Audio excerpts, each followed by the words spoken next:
Hello, everyone, and welcome to the Tyto Without Borders podcast.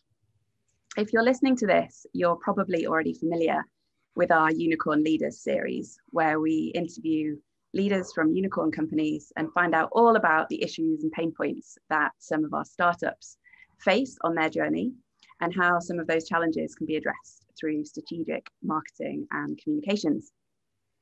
If that's not the case, and if you're not familiar with the Unicorn Leaders series, then I strongly recommend you have a listen. There's a lot to learn in there. But on to today's show. So I'm Zoe Clark. I'm one of the senior partners at Tyto, and I have the pleasure today of actually kicking off a new series. And we're going to be looking at a range of inspirational people from around the globe in this series. We're going to really be focusing on the aim of simply giving us all something to think about. We're going to be chatting to inspirational people who, I think it's fair to say, will encourage us to look at the different industries that we touch on, media, communications, tech, etc., from a very, very different perspective. People can listen to our shows on whatever their preferred podcast app is. And you can also watch the recording of this particular show on Tyto's YouTube channel as well. And I should just mention that we're going to be subtitling today's session and publishing it along with a full transcript. So with the housekeeping out of the way, I am delighted to be able to introduce our first guest for the first series, Molly Watt. Molly, welcome. Thank you so much for joining us. Hello, thank you for having me. Brilliant. So I think given what I said about this series all being around inspirational people and really giving us something to think about and looking at our sector from a very different perspective, I can't really think of a better person to kick off the series with, really. Molly, just to give you your proper introduction. So Molly is a usability and accessibility consultant and a motivational speaker who I think is going to teach us so much about accessibility in tech and why it's so important. Molly, you'll tell me a little bit more about this, I know, as we go, but you have Usher Syndrome, and you specialize in assistive technology for design for those with sensory impairment. So you're also the founder of the Molly Watt Trust, which raises awareness for Usher Syndrome, and you're also an ambassador for Sense, the charity for people with complex disabilities, including deaf-blind people. I hope I've got that all right.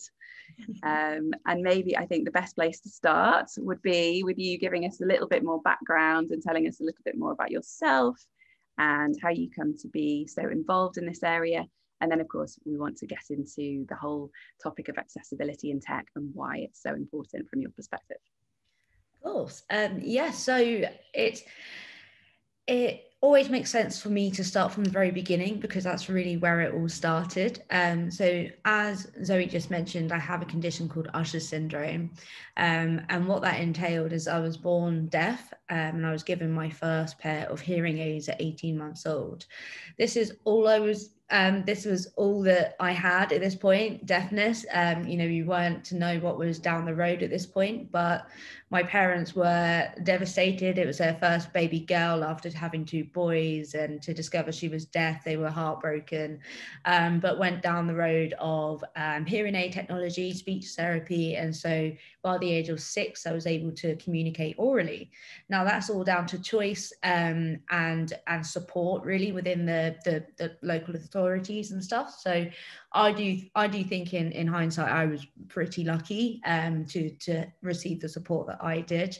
So that was my first introduction to assistive tech. Was at 18 months old. I had my first pair of analog hearing aids because that was what was available.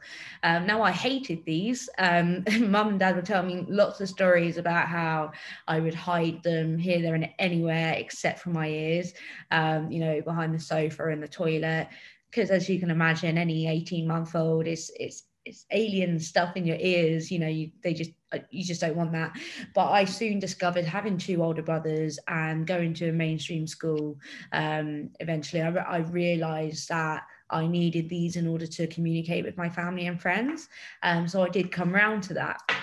And I think I got to about sort of 8 or 9 years old where I actually realized that I could not be without my hearing aids. And that was when the hearing aid technology started to get better, because at 9 years old, I received my first pair of digital hearing aids, because that was, again, what became available. And I was actually the first child in Berkshire in southeast England, southwest even, to no southeast to receive the first pair of digital hearing aids at 9 years old. And Molly, if you don't mind me asking, just briefly interjecting, roughly, without putting too fine a points on it, what kind of year are we talking? Like, so I was at 18 months old, it was 96. Okay. So that's when I first got my first pair of analog hearing aids. That's what was available. And then when I was 8 or 9, let's do the maths. 5-ish, yeah. So that was when, digital hearing aids came about, and it was a big thing. And obviously it was the groundbreaking new technology that was better quality of sounds. And I remember this day really, really well, because it was the first time I heard birds singing and leaves crunching. And I remember my brother just looking at me really weird, because I was so fascinated by stamping my feet around in the leaves. And he was like, "What are you doing?" And I was like, wow, I was just mind blown, because these leaves were crunching and I could hear these things. So fast forward a few years, I get to the age of 12, the delightful hormonal years, and I basically started to struggle to lip read. And as a deaf person, for anyone who is deaf, we rely solely on our eyes, whether it be lip patterns or BSL or ASL or whatever. We're all so visually orientated. So for me to start to struggle to lip read and see things in the board, I quickly felt quite isolated, and I was exhausted, and I got lots of headaches. And it was actually my teacher of the deaf at the time who said, "Molly, you might need reading glasses." This might, because it's not unusual for deaf people to get so tired, because it's so visually taxing. This will just relieve the strain on the eyes and stop the headaches. Now, 2 of my friends at the time at school both wore glasses, and if anything, I couldn't wait to wear glasses to be like them. Oh, the irony. So I went for a regular eye check at the local optician where I live. And I was actually very fortunate, because the optician had actually been reading up on this condition, and he had said to my parents, "Do you know why Molly is deaf?" And they said, "No, we were just told it was a technical blip. We don't have any family history. It is what it is." And he said, "I think looking at the back of her eye, I think there's something not quite right, and I think it might be linked to her deafness." So, of course, alarm bells rang, appointment after appointment, received the diagnosis of Usher syndrome. Now, the eye condition of Usher syndrome is called retinitis pigmentosa, which is actually the most common cause of progressive blindness. So that was sort of the first time at the age of 12 where I started hearing and seeing the word blind. So I just thought I had an eye condition, I wear glasses, I'm a bit clumsier than normal. I really didn't think much more of that. They said to my parents at this point, "Molly shouldn't experience too much of a deterioration in her vision until she's in her late 20s, early 30s. Now, this was back in 2006 when I was diagnosed. And I went from being partially sighted at the age of 12 to severely sight impaired, which is politically correct for blind, at the age of 14. So that was a bit of a shock. Lots of things changed very quickly. And of course, the main question was, how was I going to access the world around me? And of course, in this day and age, thankfully, we've got technology that has been able to sort of step in and help me. You know, it got me through my education. School was not easy by any stretch, but I got my GCSEs, I got my A levels, I did get into university, and that's all with the help of technology. A lot of it being mainstream tools. With built-in accessibility. So I don't know how much everyone knows about the built-in mainstream accessibility features that are available on all handheld devices. So like iPhone, I mean, Apple are pretty, you know, they're known for being really good for accessibility.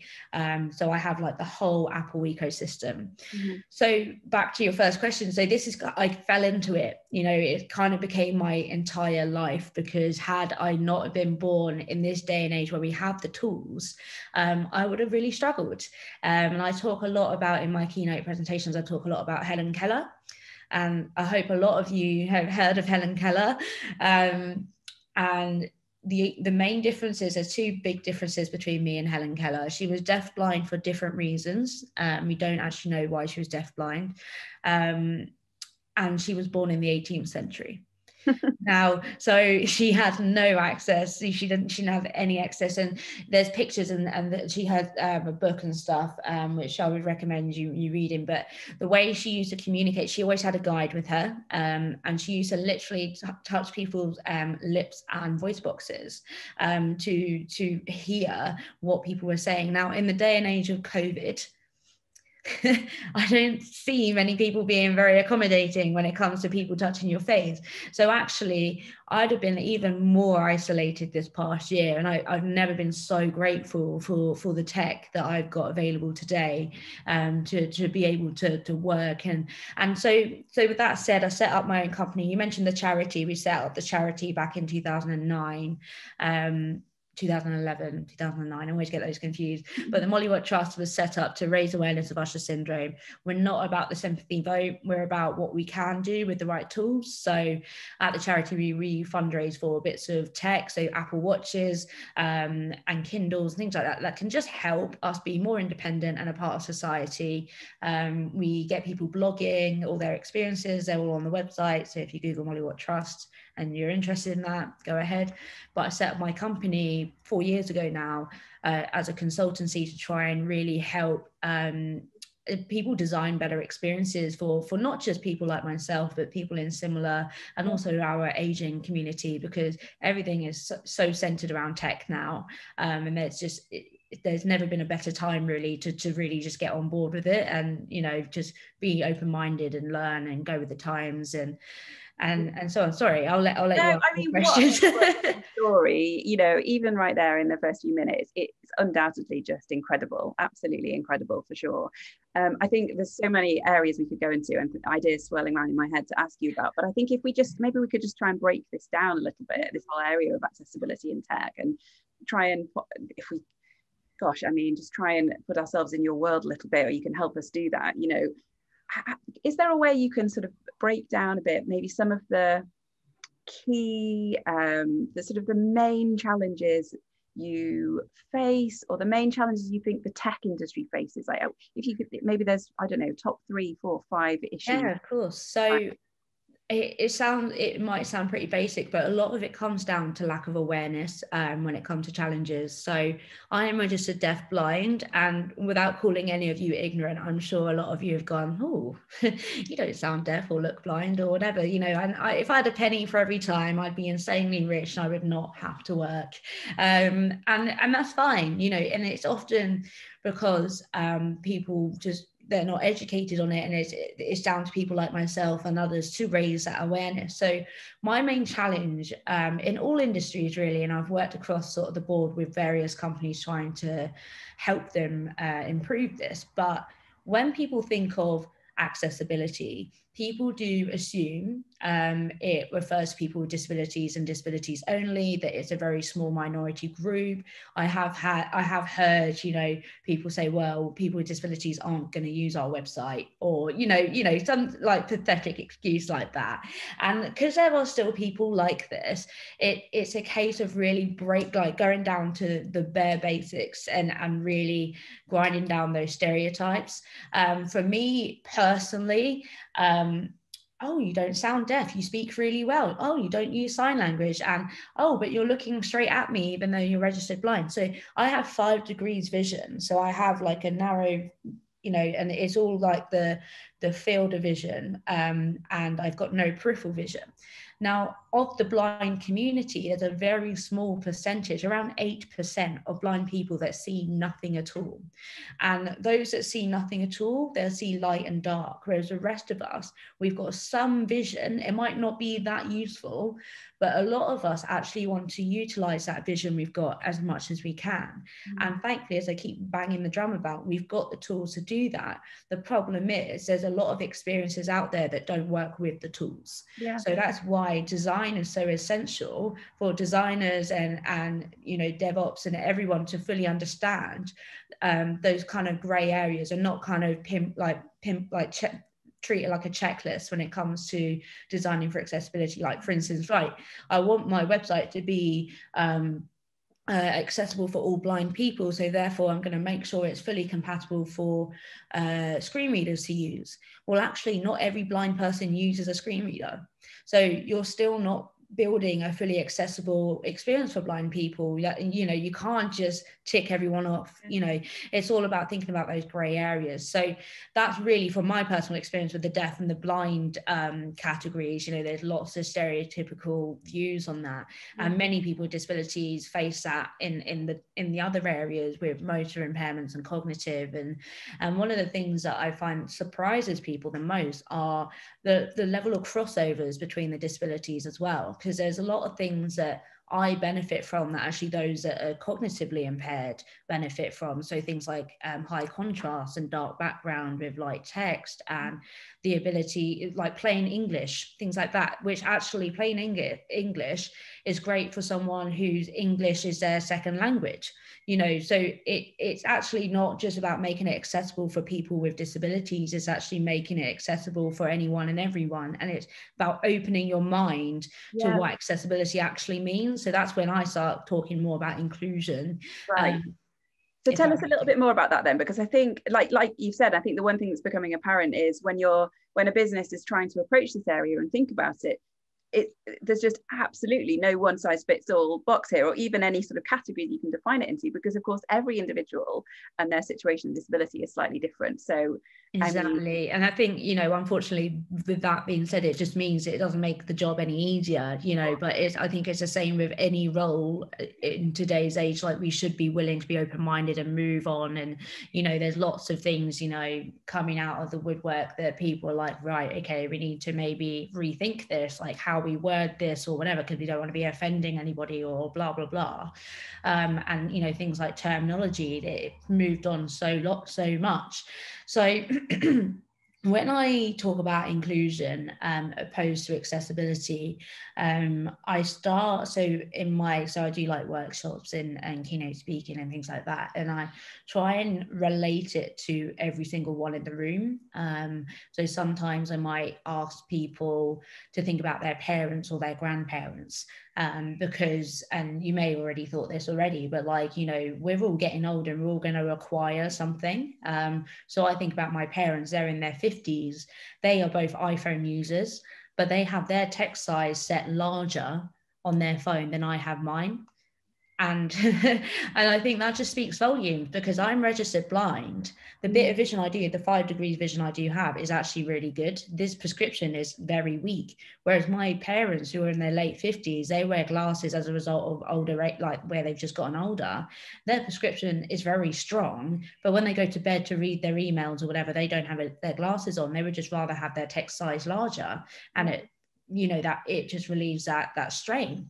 So when we talk inclusion, we're not just talking about the smaller groups, we're talking about who else could we actually help when designing accessible products. You know, let's help our parents, let's help our grandparents. You know, especially during the last year with COVID, my granddad lives up in Liverpool, which is 4 hours drive from where I live. And we had actually, because small disclaimer, I used to work at Apple just as a specialist on shop floor. This was about 4 years ago, before I set up my company. And I got my granddad an iPad because my oldest brother had moved to Spain to train to be a pilot, and he was always calling us up to ask about Jack. And we would say, look, if you had an iPad, you could actually FaceTime him. So not only could you talk to him, you could actually see him. Oh no, it was classic technophobe. Anyway, we picked one up for Christmas and we took it up there and I set it up for him. And now I set up this iPad exactly how I have mine set up. So color preferences, large text, I showed him how to use it. It's very usable, as you all know, like the iPads, the iPhones, quite self-explanatory. Obviously, it takes him a while to get used to it. But now we find, even today, we're more likely to get hold of him on his iPad on FaceTime than we are on his house phone. Because he's just learned how to use it, and he reads the news on there, BBC News and BBC Sports, and so he uses it for more things. And he also does his online food shop. His mobility is so much worse, and it's gone downhill quite a bit in the past year. So for his ability to go to the local shop and get some milk or whatever, he's not able to do that, but he can jump on Morrison's online and order it.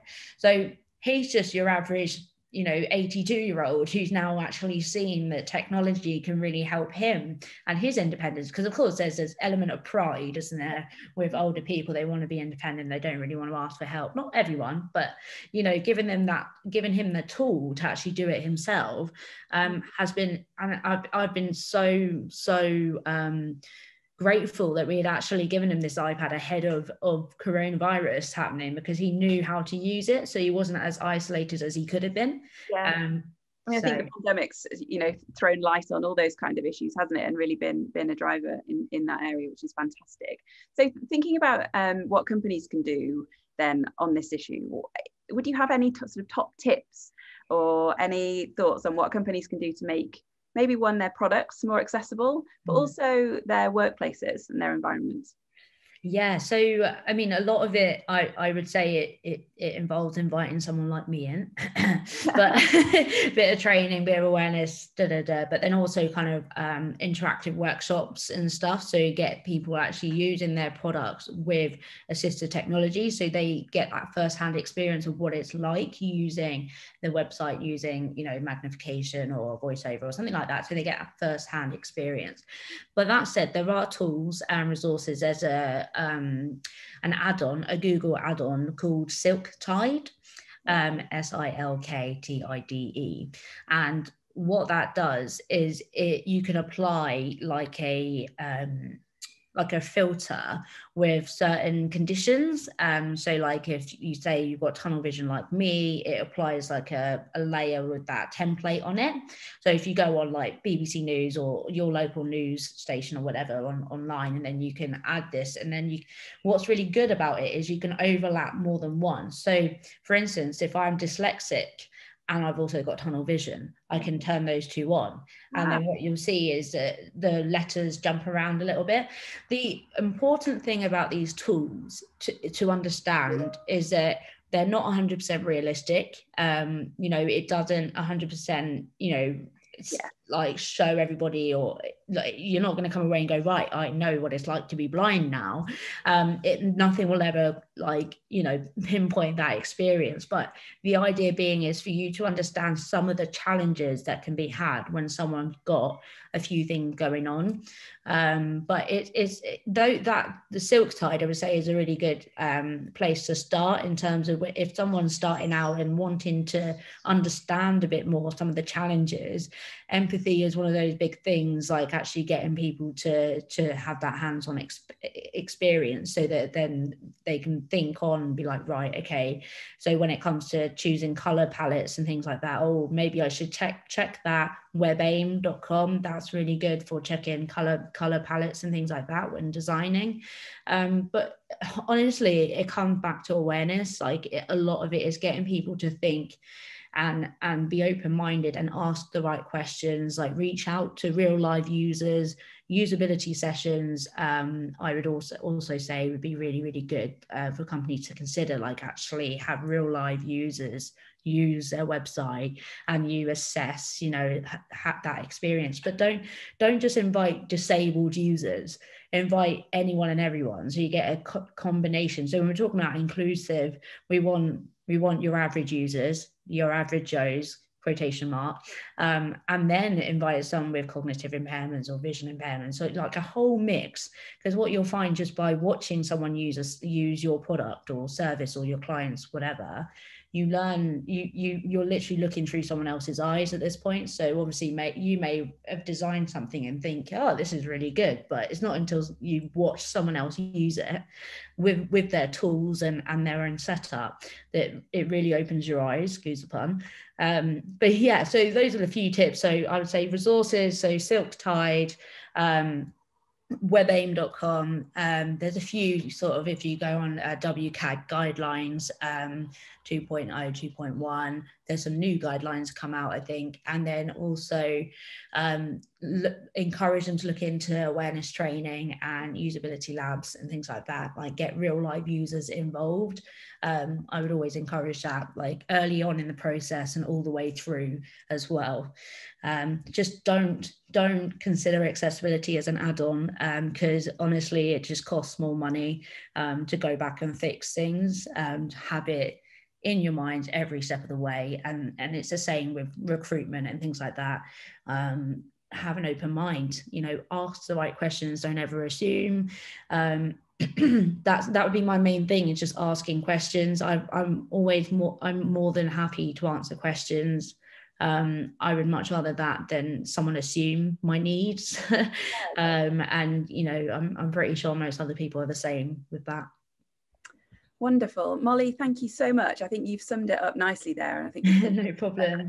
The way you brought it all together. I think those resources that you mentioned are certainly, we'd love you to share those with us, so we get them down correctly, and we'll obviously add them to the recordings and what have you from today.